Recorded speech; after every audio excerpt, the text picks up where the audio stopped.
అవును, ఎవరు రజనీకాంత్ డబ్బులు పంపించారు. ఇప్పుడు సినిమా సక్సెస్ అవుద్దా లేదా అనేది మన చేతుల్లో లేదండి. అవును.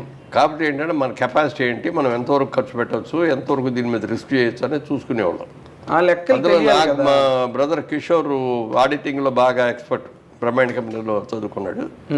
అందుకని ఎప్పటికప్పుడు ఇది 4 జిల్లాలు బేరాలు వచ్చి అమ్మేసేద్దాం అనేవాడు. ఎందుకు సినిమా చాలా బాగా వచ్చింది, ఏం అక్కర్లేదు అనేవాడు నేను.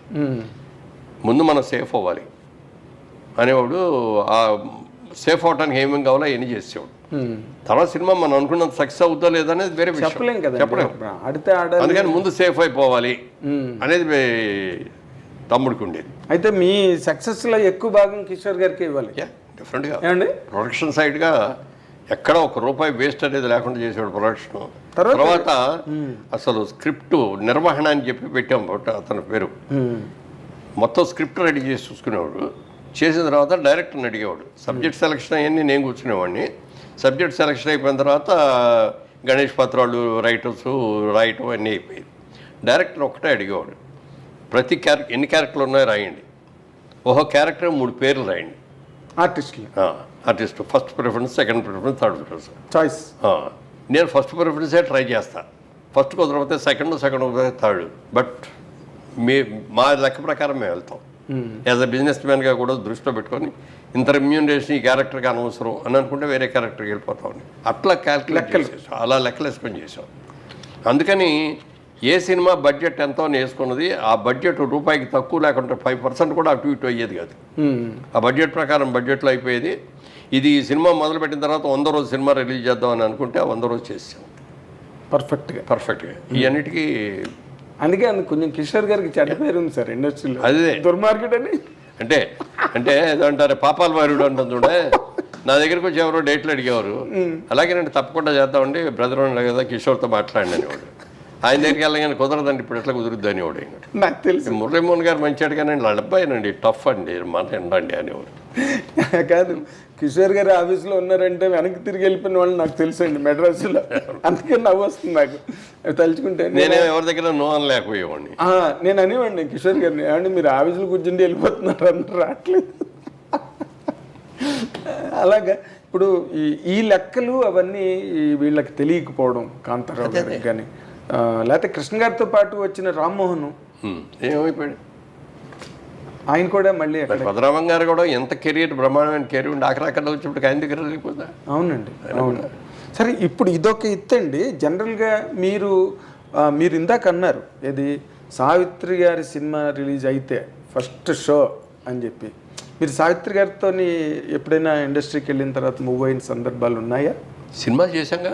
అదే సినిమాలు చేయడమే కాకుండా జనరల్గా మీరు లేదు అభిమానిగా అంటే మొట్టమొదటి సినిమా భారతంలో ఒక అమ్మాయి అని దాసరి గారు డైరెక్ట్ చేశారు. నాకు తల్లి ఏమో సావిత్రి గారు, తండ్రి ఏమో కాంతారావు గారు.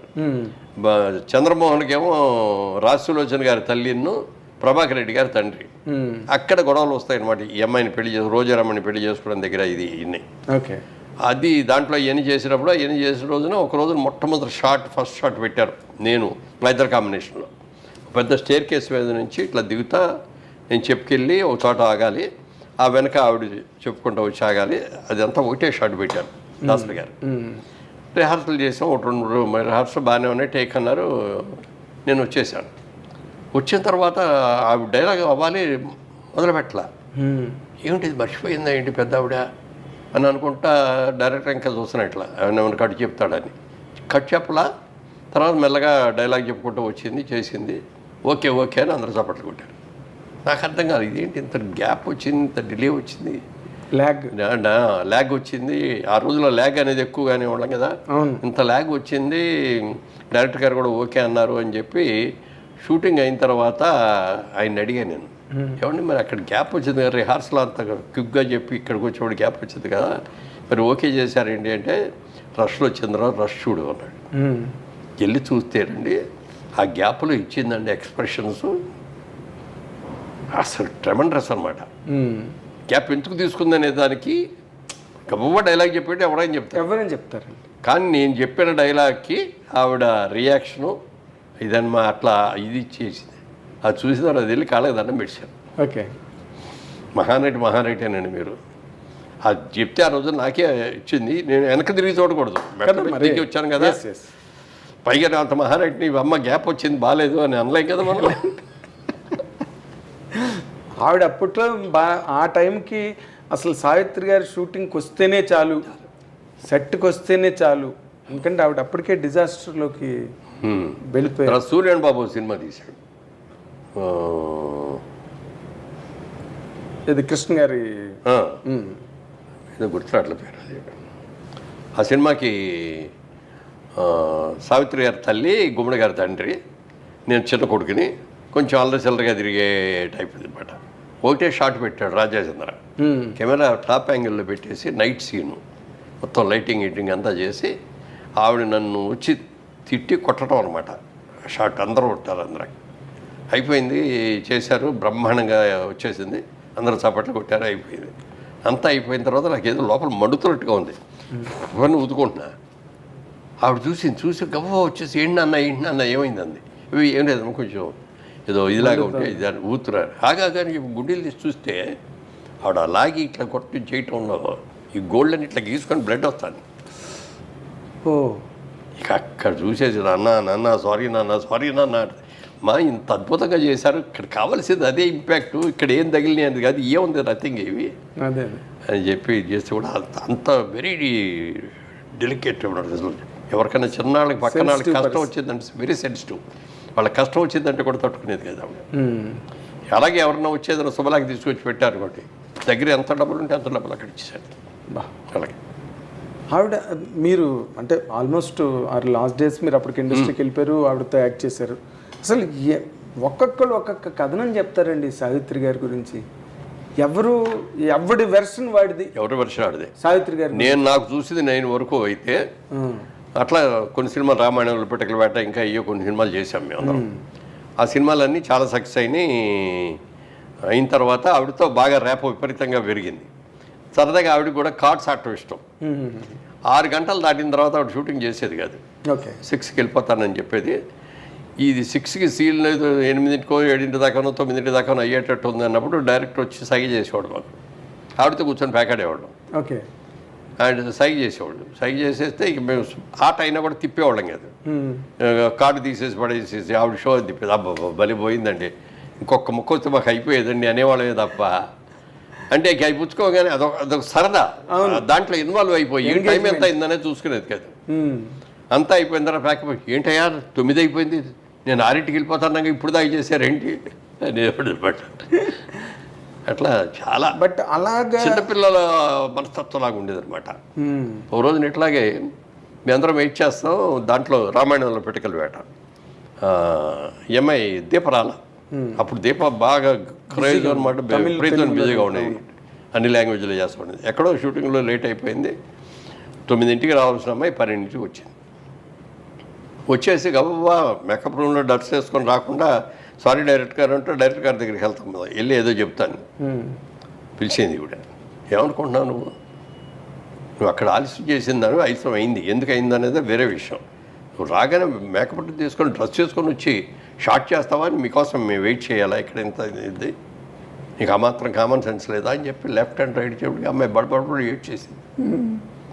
అప్పుడు అందనమాట, నేను నీ మీద కోపంతో అనలేదు, మనం చాలా సిన్సియర్గా ఉండాలి, ఎంతమంది ఆర్టిస్టులు వెయిట్ చేస్తున్నారు, నేను 12కే వస్తానండి, రేపు నాకు కుదరదండి అని నువ్వు చెప్పావు అనుకో, ఆయన ఇంకో సీన్ పెట్టుకునేవాడు, వేరే సీన్ తీసుకునేవాడు, ఎంత లాస్ వచ్చింది అతనికి అని చెప్తే ఇంకెప్పుడు అలా చేయనండి. మరి అంత కంట్రోల్డ్గా అంత డెడికేషన్ డిసిప్లిన్ ఉన్న మనిషి అలాంటి డిజాస్టర్లోకి ఎలా వెళ్ళిపోయారు సార్? నేను చేసిన భాషల సినిమా కర్ణాటకలో ఏదో ఫైట్ సీన్ తీశారు, అయిపోయి ఇక ఈవినింగ్ ఫ్లైట్కి వెళ్ళిపోవాలి. అది గొప్ప ఫినిష్ చేసి వచ్చి లిఫ్ట్ దగ్గర వచ్చి లిఫ్ట్ ఆన్ చేశాను, లిఫ్ట్ కిందకు వచ్చింది, ఓపెన్ అయింది, సావిత్రి గారు ఉన్నారు ఎదురుగుండా. ఏంటమ్మా మీరు వచ్చారేంటి, ఎప్పుడు వచ్చారని అమ్మ అనేవాడిని. అంటే నువ్వు చక్కటి తెల్లటి చీర కట్టుకొని వచ్చేది, చక్కగా ఉందన్నమాట. రేపు నుంచి షూటింగ్, నాకు ఇవాళ షూటింగ్ లేదు, ఫ్రెండ్స్ ఎవరో ఉన్నారు, నైట్ డిన్నర్కి పిలిచారు, అక్కడికి వెళ్తాను. బాగున్నారమ్మా, ఇప్పుడు చాలా చక్కగా ఉన్నారు, ఇది మెయింటైన్ చేయండి అని అన్నాను. అలాగే అన్నారు, నేను నా దావని నేను వెళ్ళిపోయాను. నెక్స్ట్ డే మార్నింగ్ న్యూస్ ఏంటంటే ఆ పార్టీలో డయాబెటిక్ కోమా వచ్చేసి అన్కాన్షియస్ అయిపోయింది.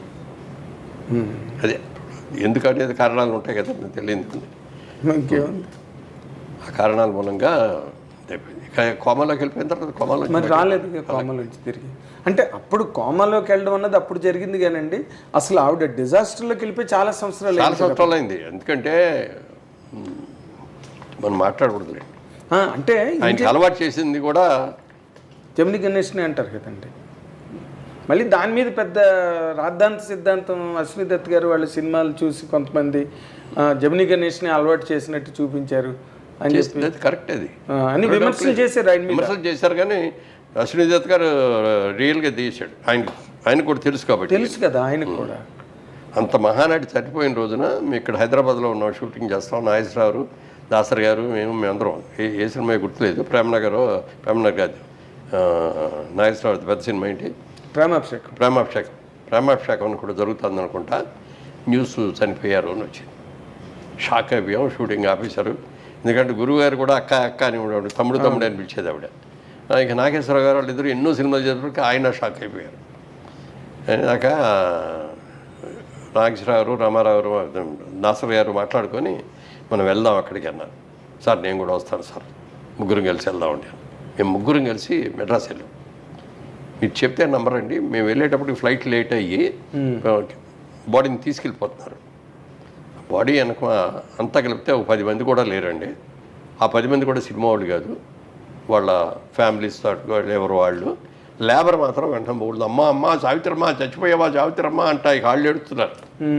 మన సినిమా ఇండస్ట్రీ వాళ్ళు ఒక్కళ్ళు లేరు.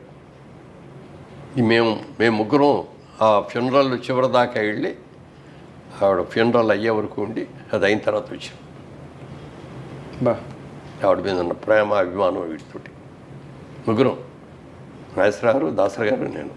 ఆవిడ మీరు గమనించండి, ఇప్పుడు జమిని గణేషన్ గారి అమ్మాయి కూడా, ఇప్పుడు ఆవిడెవరో డాక్టర్ ఎవరో ఉన్నది, ఆవిడ కూడా ఇప్పుడు యూట్యూబ్ ఇంటర్వ్యూల్లోని వాటిలోని సావిత్రి ఏమో మా నాన్నతో ఉండడమే కాదు ఇంకా మెన్తోనేమో వ్యవహారాలు మెయింటైన్ అని ఆవిడ ఓపెన్గా స్టేట్మెంట్లు ఇస్తుంది. అసలు ఆవిడ ఏ రకంగా అలాంటి డిజాస్టర్లోకి వెళ్ళిందని మీ అందరికీ తెలుసు ఇండస్ట్రీలోని.